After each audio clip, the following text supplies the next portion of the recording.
जन्माष्टमी का दिन था, हम लोग सो रहे थे, अंदर सारे अपने घरों में रेस्ट कर रहे थे, तो अचानक हमें ऐसा लगा जैसे हम भूकंप आ रहा है, लेकिन वो नीचे से हमारी बिल्डिंग गिराई जा रही थी। एकदम से मतलब आवाज़ें आने लगी और मुझे लगा कि भूकंप आ गया और मैं मम्मी पापा को चिल्लाई और भाग गई वहाँ से। In a matter of minutes, 13 houses collapsed, crumbled to a debris. It was not an earthquake that brought the destruction, but a deliberate attempt on the part of the builders to bring down the houses of families living in Hanuman Building in Lal Kuan area of Chandni Chowk in August 2013.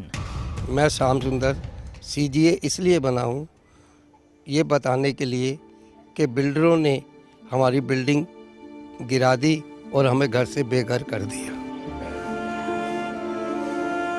I am a small-time musician and I have been living here since my birth in 1950. Me and other families like mine have been paying a rent of rupees 50 and living here for over 6 decades. The builders had become owners of this building in 2009, but never intimated us to vacate or increase the rent. And then all of a sudden, one day, the pillars were broken and the building came crashing down. 100 number की police ना आने से पहले builder आ चुका था और वो ये बोलने लग गया कि ये बिल्डिंग गिरने वाली है, आप खाली कर दो। तो हमने उसको ये जवाब दिया कि आपको कैसे पता ये बिल्डिंग गिरने वाली है? भाई आपको कैसे पता? इतनी देर में हम बिल्डर के संग गए हैं, पीछे उतर के बोलते बोलते अपने मकान छोड़ के डर के मारे, इतनी देर में तो जो हमारे खड़े मकान थे वो भी गिर गए। The sudden destruction forced us and 70 others like us to spend the night on road. All our belongings were now a part of the rubble. कुछ भी सुख नहीं किए, जैसे आए शादी करके 2 महीने के बाद फिर मेरा घर गिर चुका है। हम लोग के सारा उसी में दब गए, सामान सब दब गए, कुछ भी नहीं बचा। हम लोग लंगे पाँव थे और नाइट ड्रेस में। हमने 2 रातें सड़क पे निकाली, मतलब कि कोई खाना दे गया, कोई कपड़े दे गया। 9 महीने 10 महीने हो गए हमें यहाँ जूझते हुए। कितने तो हमारे अड़ोसी पड़ोसी, हमारे फादर वगैरह सब डेथ हो गई इसी चक्कर में। With the intervention of the local MLA, we all were shifted to this community center, few meters away from our old home, and we are living in a very pathetic situation here. हम community centre के अंदर 75 लोग रह रहे हैं और सर्दी गर्मी यहीं काट रहे हैं। सर्दियों के अंदर हमने कैसे गुजारा किया है ये हम ही जानते हैं।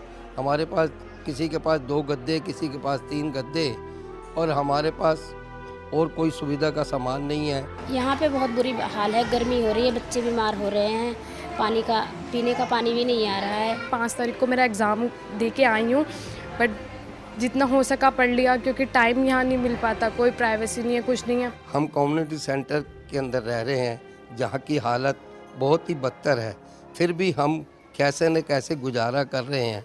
लोग हमें कहते हैं कि आप चांदनी चौक के किसी एरिया में भी मकान लेके क्यों नहीं रह रहे थे, क्योंकि यहाँ पर जितने लोग रहने वाले हैं सब डेली वेजेस वाले हैं। किसी की इनकम इतनी नहीं है कि वो इतना किराया दे सके। हमें तो सिर्फ मकान के बदले मकान चाहिए। FIR was lodged against the builders, but one of them is now out on bail and others are absconding. Our matter is in the High Court. The CJ team approached the defense lawyer and the local MLA. Since it is a matter between the tenants and the landlords, so I don't know what is the status in the court. And they must pursue this matter. I told them that you all join together and pursue the matter in the Honorable High Court. यहाँ पर एक builder साहब आते हैं, माजिद अली। इन्होंने बिना permission, without asking anyone, building को छेड़ा, नेग्लेक्ट किया। उससे क्या हुआ, सारे के सारे मकान जो नीचे गिर गए। पुलिस ने IPC की धारा 288, 308 एंड 506 IPC लगाई। और सबसे हैरानी की बात है कि जब IP की धारा 308 जहाँ लग जाती है, अटेम्प्ट टू मर्डर जिसको हम कहते हैं, और उसके बावजूद भी they are not arrested. Why? हम इस कम्युनिटी सेंटर में कब तक रहेंगे? सरकार से मेरा ये निवेदन है कि वो हमें घर के बदले घर दिलाए। मैं श्याम सुंदर CJ IBN के लिए।